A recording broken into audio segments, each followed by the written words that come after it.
আসসালামু আলাইকুম। আশা করি আপনারা সবাই ভালো আছেন। আমাদের টিমের জন্য দোয়া করবেন যেন আমরা ভালো খেলা করতে পারি। সৌম্য ছাব্বিরকে দলে না নিলে আমি খেলবো না, লাইভে এসে এমন চাঞ্চল্যকর মন্তব্য করলেন কাটার মাস্টার মুস্তাফিজুর রহমান।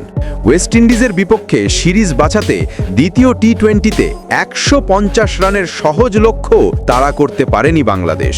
নির্ধারিত কুঠিওভারে 8 উইকেটে থেমেছে মাত্র 135 রানে, 14 রানে হার, আর সেই সঙ্গে হাতছাড়া হয়েছে সিরিজও। চট্টগ্রামে টস জিতে আগে ব্যাট করে ওয়েস্ট ইন্ডিজ 20 ওভারে 9 উইকেটে তোলে 149 রান। দলের হয়ে সর্বোচ্চ 55 রান আসে হোপের ব্যাট থেকে। জবাবে বাংলাদেশের শুরুটা ছিল সাবধানী, কিন্তু ইনফর্ম ব্যাটার সাইফ হাসান দ্রুতই ফেরেন। 11 বলে মাত্র 5 রান করে হোল্ডারের বলে কিংসের হাতে ধরা পড়েন তিনি। অধিনায়ক লিটন দাস কিছুটা আগ্রাসী হয়ে খেললেও 17 বলে 23 রানের বেশি করতে পারেননি। এক প্রান্তে লড়াই চালান তানজিদ তামিম, কিন্তু অন্য প্রান্তে জাকের আলী আর শামীম পাটোয়ারির ব্যাটে দেখা যায় ডট বলের ছড়াছড়ি। 18 বলে মাত্র 17 রান করেন জাকের, আর শামীম ফেরেন সামান্য রানে। ঠিক এই হতাশার পর মুখ খুললেন মুস্তাফিজুর রহমান।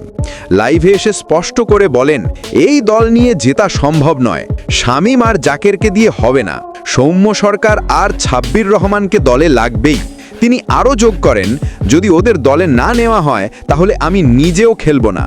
মুস্তাফিজের এমন সাহসী বক্তব্যে রীতিমতো তোলপাড় ক্রিকেট মহলে। সামাজিক মাধ্যমে শুরু হয়েছে ঝড়। দলের ভিতর কি চলছে প্রশ্ন ক্রিকেট প্রেমীদের। অনেকে বলছেন ঘরোয়া ক্রিকেটে দুর্দান্ত পারফর্ম করছেন সৌম্য আর সাব্বির। এনসিএলে তারা ধারাবাহিক ব্যাটিংয়ে ফিরেছেন পুরনো ছন্দে। মুস্তাফিজের দাবি, দলের ভারসাম্য ফেরাতে অভিজ্ঞ 2 ব্যাটারই হতে পারেন সমাধান। এখন দেখার বিষয়, বিসিবি কি শোনে মুস্তাফিজের এই ডাক? তৃতীয় টি-20র দলে কি ফিরবেন সৌম্য সাব্বির, নাকি আগের মতোই চলবে দলীয় রাজনীতি? সব চোখ এখন নির্বাচক প্যানেলের দিকে। বদল আসবে তো দলে, নাকি আবারও হারবে বাংলাদেশ?